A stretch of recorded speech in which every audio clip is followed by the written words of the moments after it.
No. Hey everyone, I'm Wa. And I'm Chris, and welcome to Docu Sweeties. We're two longtime friends who discuss the riveting and sometimes trashy world of reality TV and docuseries. Yes, but through our own lens, which, can be, let's just say, into quesadillas or into chimichangas, which are amazing, by the way. You should absolutely at some point get yourself a deep fried burrito. They are unfucking believable. But at the end of the day, hopefully mildly sweet like a churro. So today we're talking Dance with the Devil or Diablo. 7M TikTok Cult, Episode 1, Die to Yourself, which is a crazy way to put three words together. I think it's actually called Dance for the Devil, just so you know. Dancing for the Devil is what it's called. Dancing for the Devil. Okay, for those of you guys who were just so thrown off with Dance with the Devil, it's dancing. What is it? Dancing for the Devil. For the Devil. Don't be confused. It's not with, it's for. Okay. This is crazy. Like, this is like, I love it because I love cults. And I think that when anyone gets involved in a cult, it's very interesting how it happens, and I want to know more, psychologically behind it. But I know that I've probably said in other podcasts that I could not be a part of a cult, or I would know. I think if you got me young enough, I think that I could have easily joined, especially at a time where I was looking for, like, right after, like, I left the Christian church. I was definitely looking for something that helped me to better understand, like, the meaning of life and, like, why and whatnot. And so, yeah, I think that it could have been me. And I don't know what I would do as a parent. There's, like, certain things that makes me go, okay, I will never be a parent. And this is why I'm glad I will never be a parent. One, to watch your children self-destruct. Like, that's the main, like, I can't, like, you watch your children get in a cult, get on drugs, like, just continue to make poor choice after poor choice. And I would have had to turn my back. But anyways, let's start at the beginning. So we open up with a shot of a beautiful, like, home. It's Christmas time. And we're in Detroit, Michigan, and we find out about the Wilkins sister, which I never knew who they were to begin with, but they're big on TikTok with dancing, and they're just living this, like, very admirable life that I think people who want to look like them or be them would find fascinating. Brandy Melville life, Yeah, it really is. And so we see that one of the sisters is on this journey alone, and she is, like, dancing in her home studio by herself. They show videos of them dancing together, and then they show a shot of her all of a sudden dancing by herself, and we're like, oh my God, she died. Oh my God, she died. Oh my God. And then a couple of, like, shots later, she's like, Melanie's like, it feels like my sister died. And I'm like, oh, she's not dead. She's not dead. Okay, not dead. Cool. And so then we have, like, a 3 years later Chiron across the screen. And it's Melanie and her parents just talking in a TikTok live about, like, this kind of thing they've been harboring, and they want to, like, bring out the truth of what's happening with Miranda. So this should have been called Episode 1, The Truth About Miranda. Instead of Die to Yourself. Yeah. Because Die to Yourself just doesn't make any sense. Die to yourself. It's like when I first heard the phrase dead ass. I was like, dead ass? You mean dead ass serious, but we're dropping the serious, and now things are just dead ass. Okay, I understand now. Yeah, and now things are unserious. Something is so unserious. Anyway. Yep. So yeah, like, we also find out that Miranda, again, not dead, but dead to them. Die to herself. That's not a funny thing, but she is in fact in this cult, and then the dad drives to this home with one of those, like, outdoor boxes, and, like, pushes on the button, and no one picks up, and they just hear, like, that someone picks up, but someone picks up, but, like, doesn't say hello, and then he's like, hi, It's me, Miranda's dad. Just wondering if I could maybe see Miranda. And I know this is the 19th time I've come. I'm just gonna keep coming until I It's can see her. just They're like like, no. static. Yeah. Yeah. Then we get Yeah. a clip. Yeah, go ahead.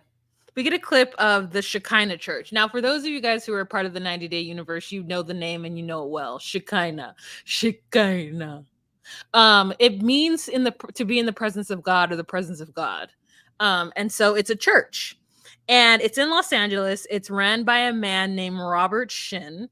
And we find out that he's also like the person behind 7M, which is a management company.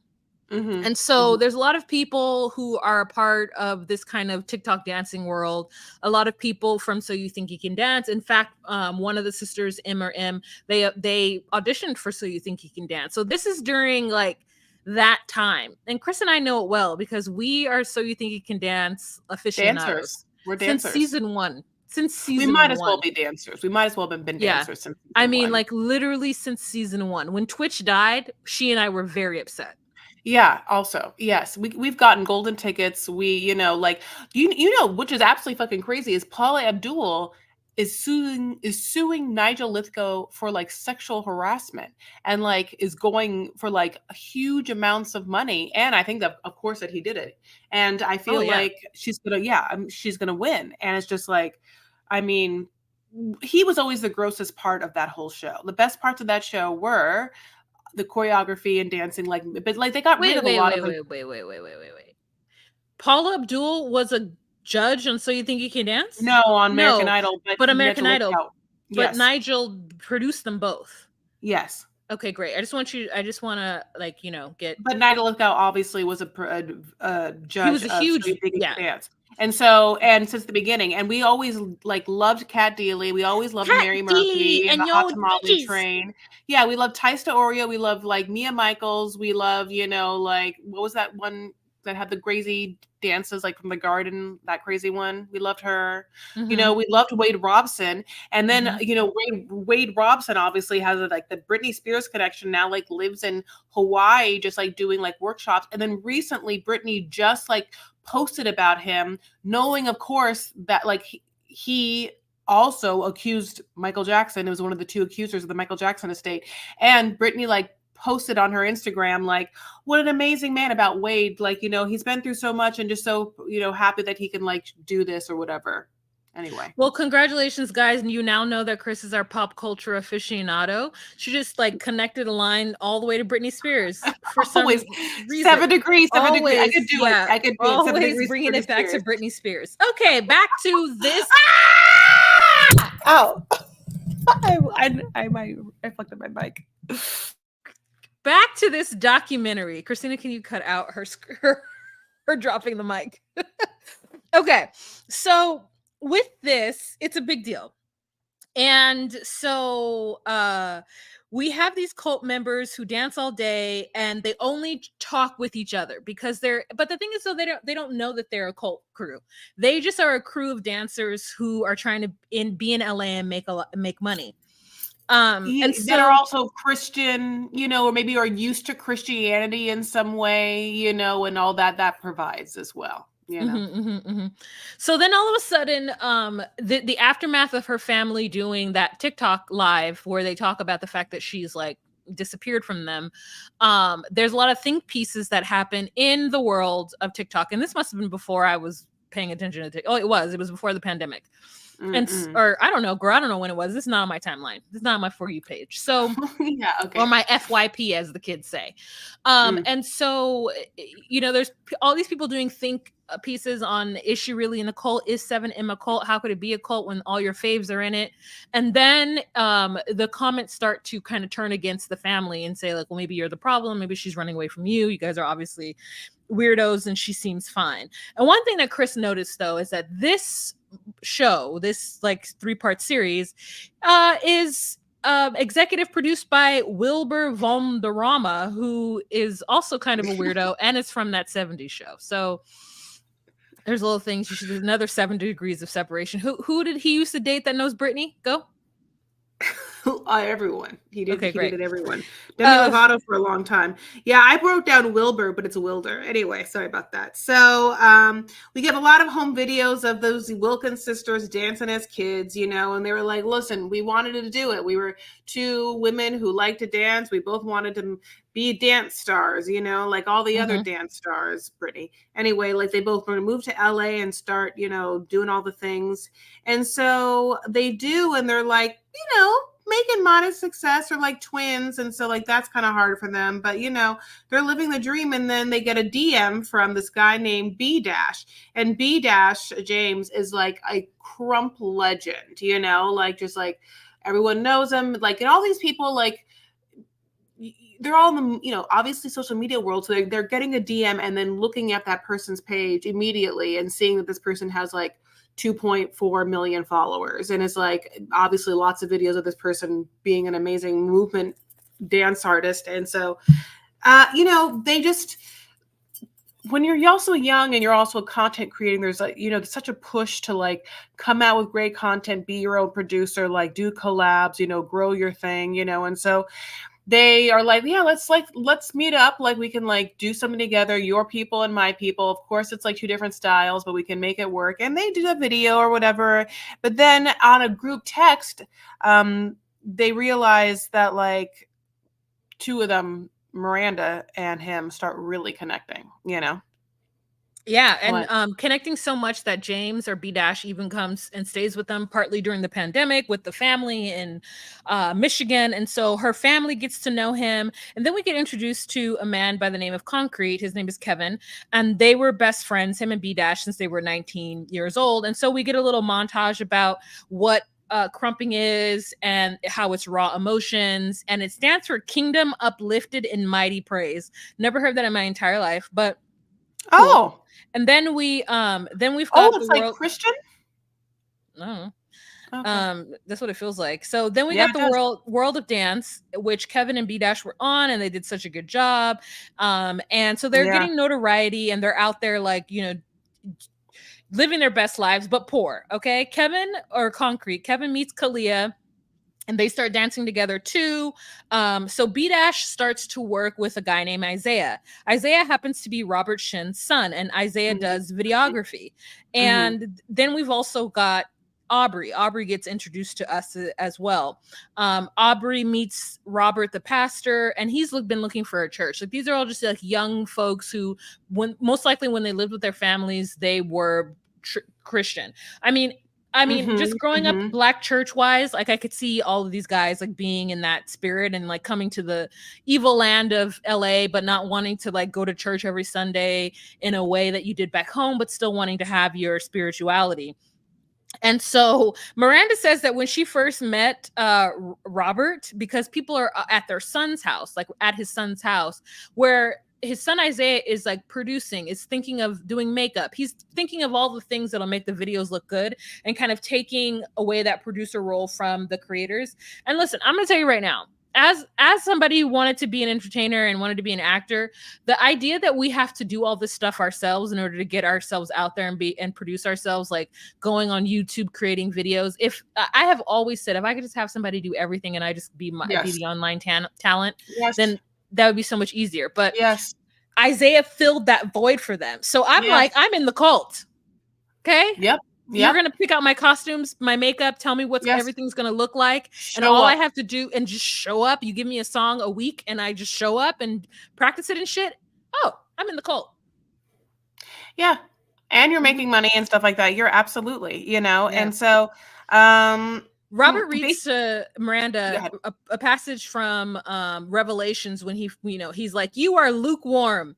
I'll eat you up and spit you out." No, I looked it up, and the Revelations, as we know, is the last book of the New Testament, and this is Revelations 3:16, and it says, "So because you are lukewarm and neither hot nor cold, I will spit you out of my mouth."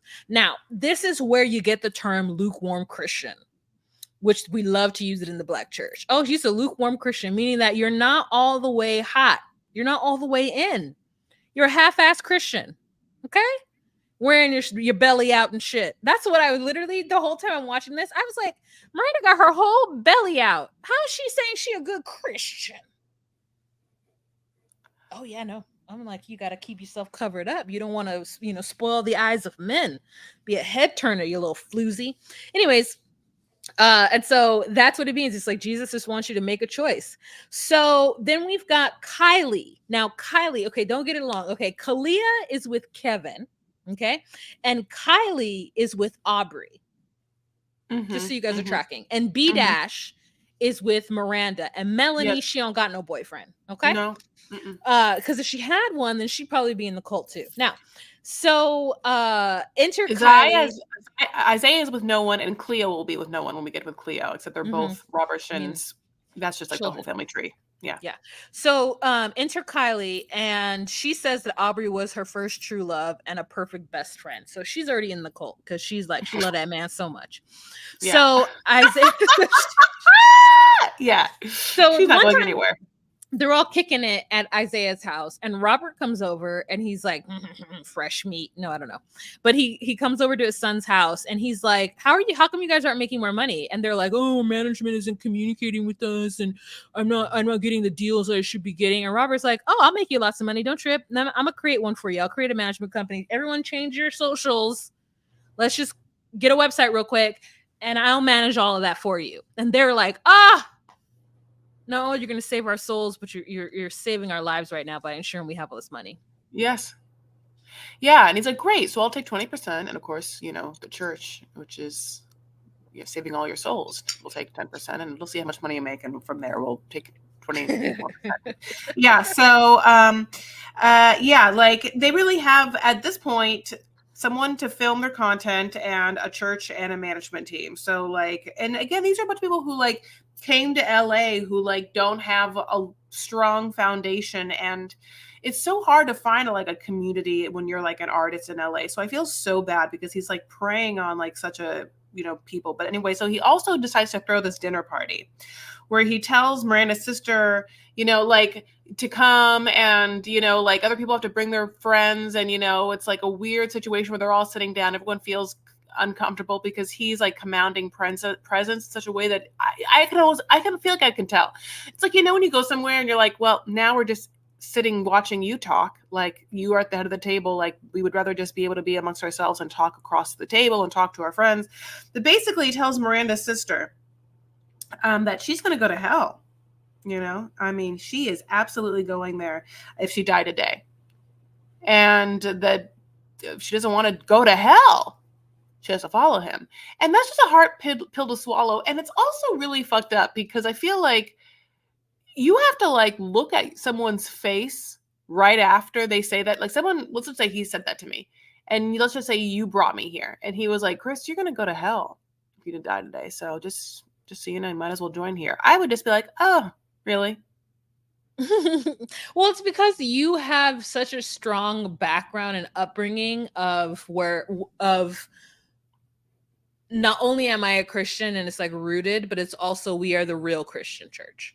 Like that is what you've got going on, in which I don't have that. Like because I grew up in a different type of Christian church. And so I think that if I was a lukewarm Christian at 19 years old and I were to go somewhere and someone would be like, your family's gonna, like a commanding presence, like you said, tells me that I'm gonna go to hell, and like that all they have to do is pray tongues over me, I'd been like, okay. Like, yeah, it's just like she wants to get the fuck First of out all, of that speaking dinner. in tongue is like like you gotta it has to come from the spirit. I'm pretty sure it can be whatever moves you. And how dare you? They don't do that in your church. What do you know Babble about it? shame me. Babble What do shame me. you Tongue shame me. It's weird. um Lingua shame me, so honey. he prays over her and saves her. And then Aubrey, Sorry. who grew up in the church, he is like really trying to get back to the Lord. Kylie grew up in the church too. And so they're just trying to get back, and they felt like it was the right place to be. Now, Kevin says that this is what made them the perfect prey. They were the perfect prey because they were Robert was talking about church and spirituality and also making them money. And at this time, a lot of the dancers are poor. And Robert has told them, listen, I'm going to make you rich. And not only am I going to make you rich, but I'm going to let you live somewhere beautiful where your whole life could be about dance and making your TikToks even better. Here's a house that I have in Sunland, California that only is 22K a month. A whole house that they needed to split between 4 people. That sounds like a great deal. So now we find out from Miranda that you can't just, not Miranda, we don't hear from Miranda at all. Melanie, that you can't just show up to their church services. Even though the church services are on Sunday and Wednesday, it's by invite only. So Melanie wasn't invited, but Miranda, B Dash, and all the rest of the people were invited. And so she made plans to pick up a friend from the airport. Now, I guess somebody realized that they didn't invite Melanie. And Robert was like, quick, minions, get Melanie here stat. And so Chloe, Robert's, I guess, daughter slash secretary, calls Melanie, not Miranda, Chloe, calls Melanie and is like, hey, girl, I know you're dropping somebody off at the airport. Why do I know that? Because I'm stalking your life. But can you come to church on Sunday? Robert thinks this is really important. Can you just let your friend like Uber? And she's like, no, I'm not going to do that. And it's not clear why this was the thing that made her want to quit the church. Because I'm like, that doesn't sound like too crazy, but maybe in the way Chloe was probably really, really insistent of like, okay, well, I guess you don't want to go to heaven then. Hey, Robert thinks that it's very important for you to attend Mass. We think that there's a lot riding on it, and so your friend can just easily get an Uber ride to the airport. I think it's not important. So that was a dumb decision that you made. So instead, we're going to need you to prove yourself by getting to that fucking church and for hell or high water. Like, that's what I feel like. I would be like a natural rebelliousness. I'd be like, what the fuck you talking? I'd just be like, absolutely not, like absolutely not. And also, maybe she wanted to go have a drink with her friend after picking her from the airport. So it wasn't just picking her up. There were probably other plans involved, Yeah. And she just used the thing about picking. Can't be at church for 3 hours tomorrow. I'm sorry, I can't do it. No. So then all of a sudden we cut back to what Robert is doing for the dance crew. He is suggesting old songs, and the crew is like, these songs are trash, which I was like, wow, trash. All the songs that they played as an example did not sound trashy to me, but they were like, we can't vibe to this. And he's like, I'm picking top 10 songs of every decade of, every year. And so with that, then the videos really started to take off because now they're dancing to songs that are older that no one else is dancing to. So they're really kind of really, really kind of sticking out. And now they realize, like, oh my God, Robert is the word of God. Like, he's been given to us by God. And so, like, this is gonna work, and it is working. So then we get a breakdown of all the things that they have to pay for, which is 20% management fee, which is standard, 10% tithe, standard. But then there's 2 more that I don't understand. There's 10% man of God and 10% offering. As far as I know, offering and tithes is the same thing. But no, it's not. You pay your tithes monthly, period. But you can't put your tithe money. Like, I used to write a check for my tithe money, and I would put it in the offering plate once a month. And then when it would come by, but then every Sunday when it would come by, I put $2 in. And so, yeah. So, but I'm like, 10% offering. You can offer whatever you can. That's $2 every Sunday. Rent could be on here. More rent. I mean, he could have made more money in different ways. I don't know how much they were paying Isaiah. Isaiah could have been like, hey, bitches, also me. I'm doing all this work, editing shit for you and filming shit. So I'm just saying there could have been, they just titled it wrong. What's the 10% for man of God? Is that the tithing that specifically goes to the preacher and his family? That's crazy. I've never heard of that. No, I have no idea. Miranda just it becomes obsessed. She just loves her boyfriend. She loves making money here, and she thinks that she's gonna make money and the church and everything. But at the same time, her parents had access to her bank accounts, and she's running low on money. She's just throwing money back for some reasons. We don't know if she's just not booking anything, or if they're not making enough brand deals for her because these people are getting brand deals because of their dancing and stuff like that. So basically in January 2021, the walking grandfather passed away. One of them. I forgot what one. I'm so sorry about that. What does that mean, the walking grandparents? Grandfather passes away, and it's the walking sisters. Wilking sisters? Oh, you're saying their last name. Yeah. Yeah, yeah, yeah, yeah. So Miranda tells the family that she can't make it to the funeral because of COVID. She got COVID, and they're like, "Come again?" No, literally come. We don't even care. We don't care if you have COVID. You're absolutely coming. It's like it's a little bit like that, but she thought that that was like her out of saying it. But then it becomes this thing where it could be that Robert didn't want her to come, and her mom just was so angry, and just like absolutely not going to stand for this, So basically, they send Melanie out there to try and get her, and she and Miranda have a really awkward conversation where Miranda like is not herself and like not wanting to go, and they don't understand it. What would you do? Like, what do you think? Well, firstly, if somebody was like, I'm not coming because I have COVID and I don't want to get a plane full of people COVID, I would accept that. So I didn't quite understand the insistence that they come because it was, after COVID, but still during COVID. You know what I mean? Like, Yeah. if you say you have COVID, then you cannot get on that plane and give somebody else the germies. Now, it's unclear because Melanie is in LA. Miranda is not talking to Melanie. She just sends in a group text she can't come because of COVID. So then Melanie leaves and goes home to Detroit. But then the mom and dad are like, maybe something's up with her. So they do a wellness check, send the police, the California police to their home, and everything seems okay. The police officers tell the parents that she's fine, she's talking okay, and describe the friend that was there with her during this. And the friend was Chloe. So Chloe was with Miranda when the police calls or stops by to do a wellness check on her. Then the mother or the father, one of them, they fly to California to get her. And she's like, no, I don't want to go with you. Like, that's not what I'm doing. And she's like, Dad, let me go. She's like in a car or some shit. And her dad is on this, show crying. And he's like, I had to let her go. What else was I supposed to do? And I'm like, my dad quite literally would have grabbed me by the nape of my neck and drugged me out. My brother he would have been like, pick up her feet. That I can't, this could never be my dad sitting on TV crying.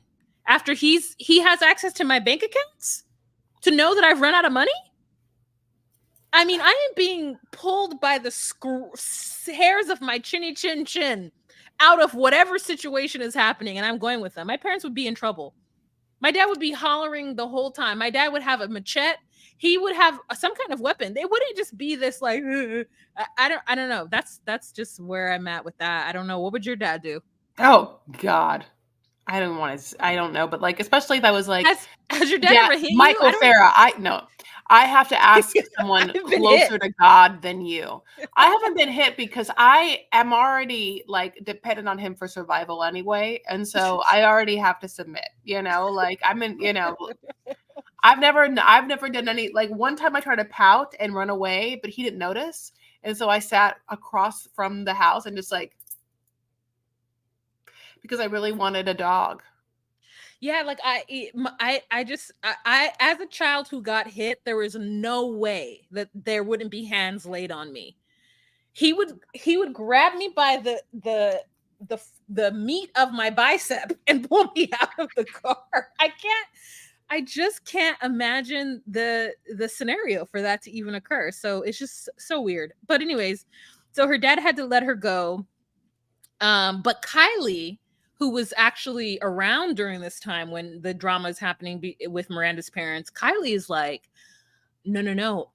Actually, she was very upset. She did not want to leave her family, but it's because she was dying to herself.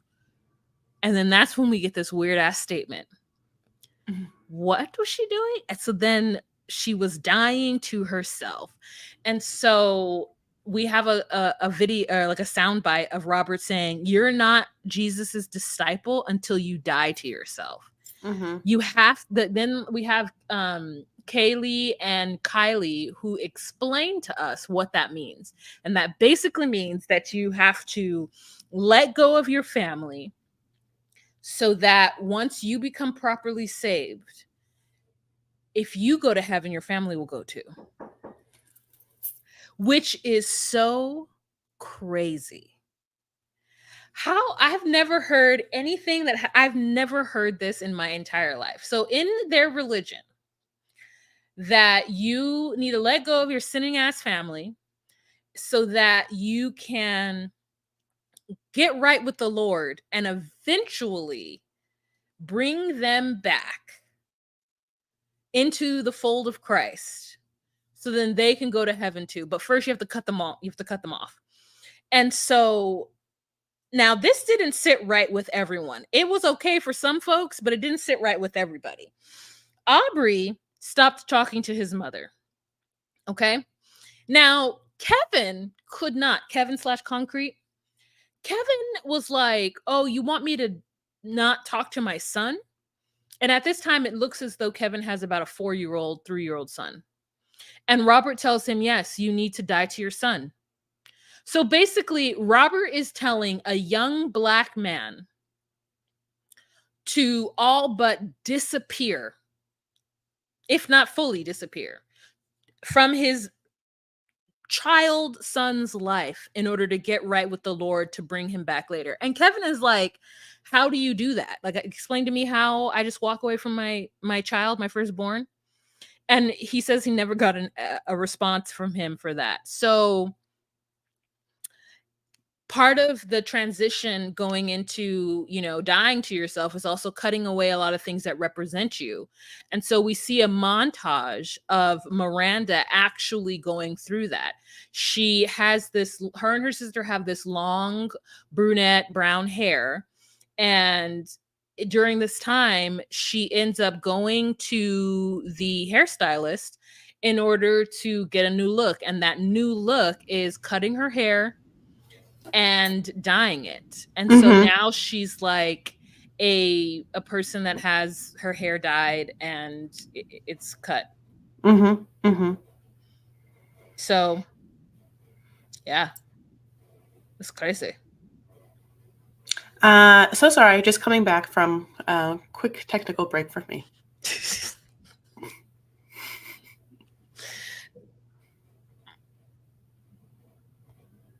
Where were you?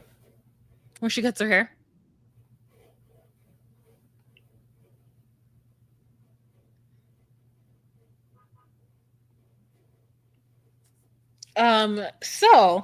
Cuts and dyes her hair. She and James gets married. Okay, sorry, I didn't know. I know you had said that, but I had to scroll down to see where we in fact were.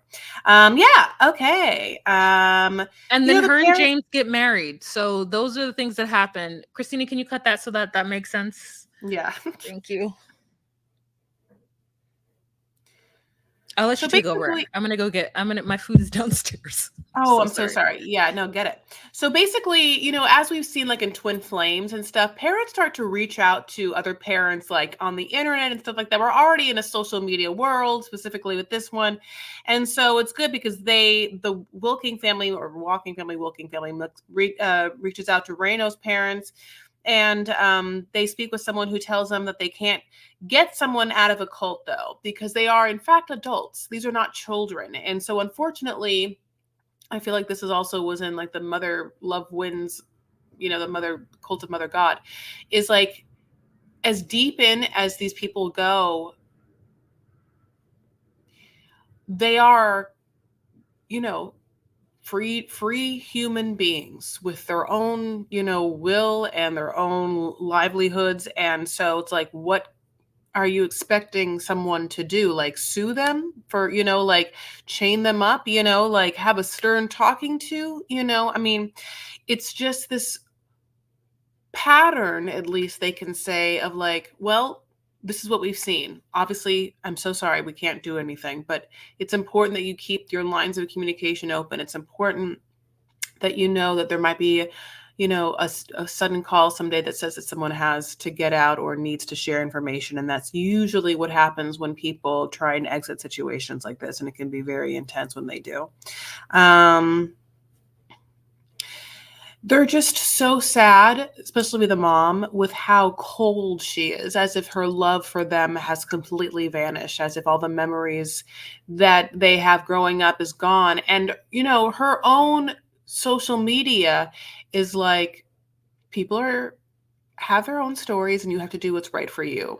And then it starts to beg like other questions like, what in her mind is keeping her from talking to her family? Is it just that she needs to purify her soul in this way? The breaking of one's spirit and soul down, and thusly so you can be reborn in a new image, is such a religious thing. And it also is like such a funny thing that happens in different corporate structures and in different schoolings, like I remember different acting schools, like Juilliard was supposed to be like that, where like, like you go there and they break you down and you come back out like, so that you're like a blank palette, then you can like be reborn again, which is such an interesting thing. But that's basically what, like what cults do, or like this kind of situation is as well.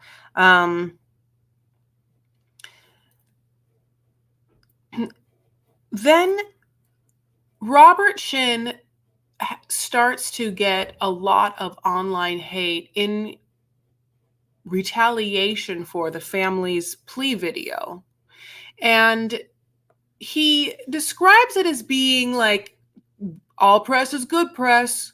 We love it when, we have our people talking about us. But it's like, this part is so crazy to me because it's like, yes, I guess if you're going to believe that you are the head of a talent management thing, but if everything is connected, including the church, that seems so crazy to me. Like, and again, maybe again, this is where I'm just so heavily Catholic, where I'm like, oh my God, I just cannot imagine where things are so muddy like this and so new aged. Like, I have a manager,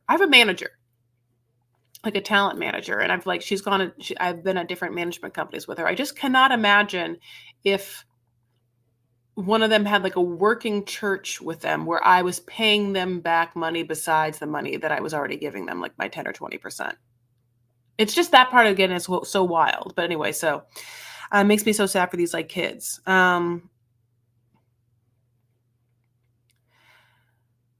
mean, basically, Robert starts to like brainwash people to make them think that he is like some anointed person. And Miranda and her boo like end up releasing information sort of accusing her family of being racist. And therefore, that's the reason why they have had this distance as opposed to like cultish behavior.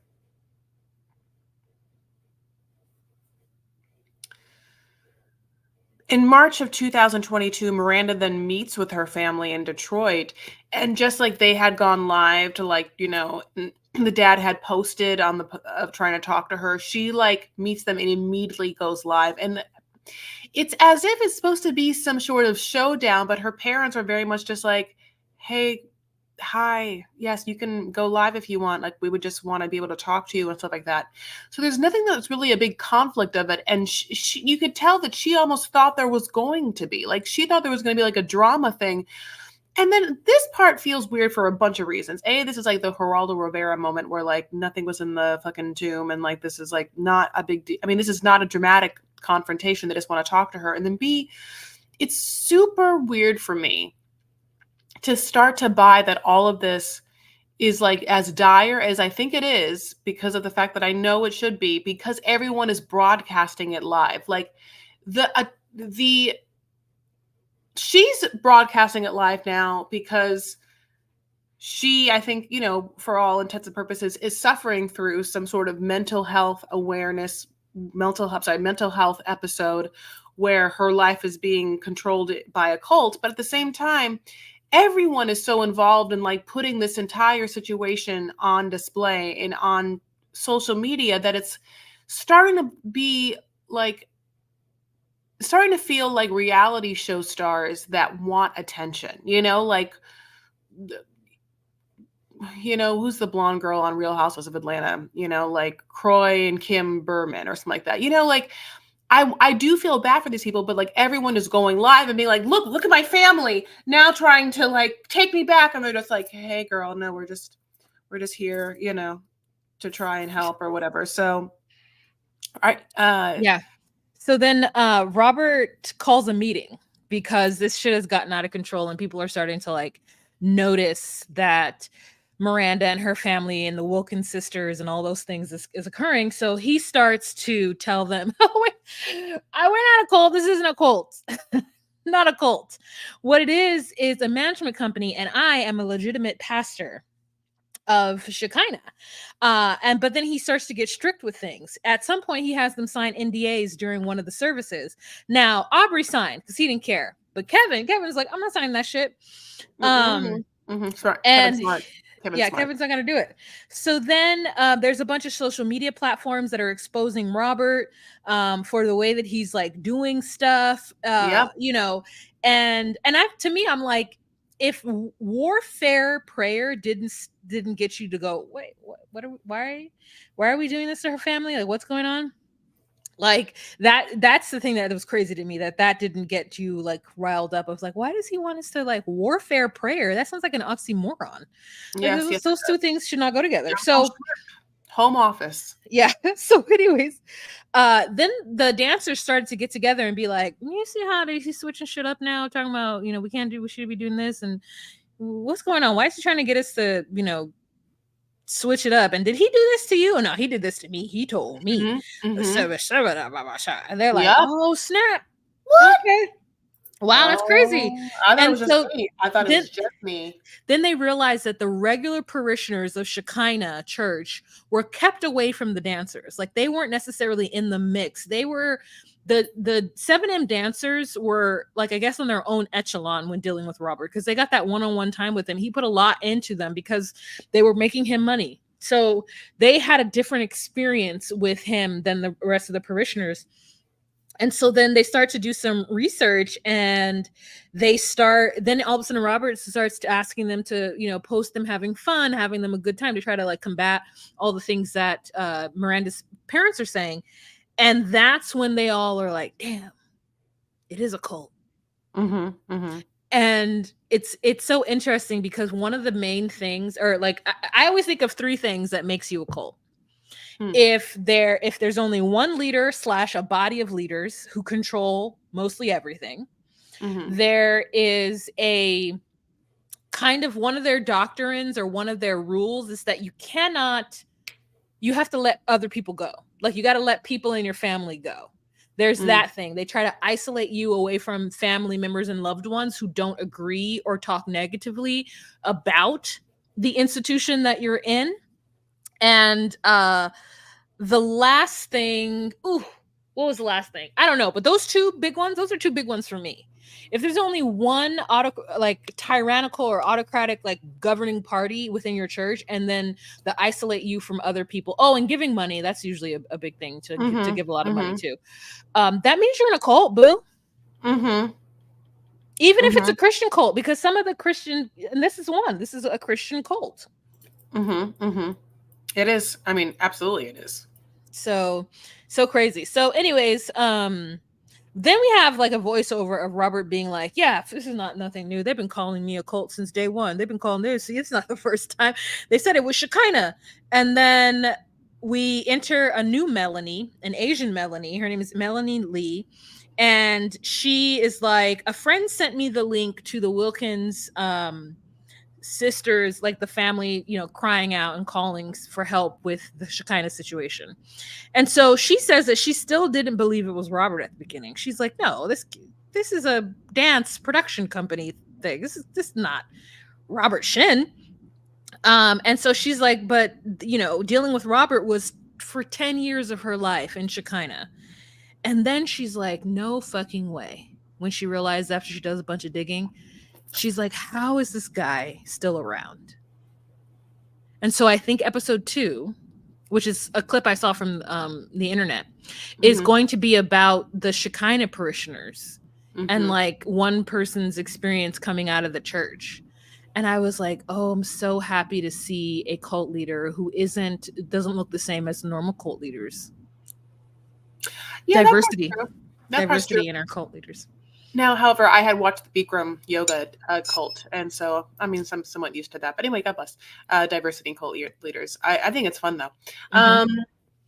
Well, listen, we have a lot coming your way, so sit back and relax and enjoy the fun. And if you want to not sit back and relax and just kind of like scroll, you can do that. And we appreciate you scrolling over to our Instagram. We are at DocuSweeties. We can like all of our things and subscribe to our YouTube as well at DocuSweeties. We also have a TikTok at DocuSweeties, an X at DocuSweeties1, a Facebook group, the DocuSweeties Podcast Facebook group. We are everywhere and at all things happening.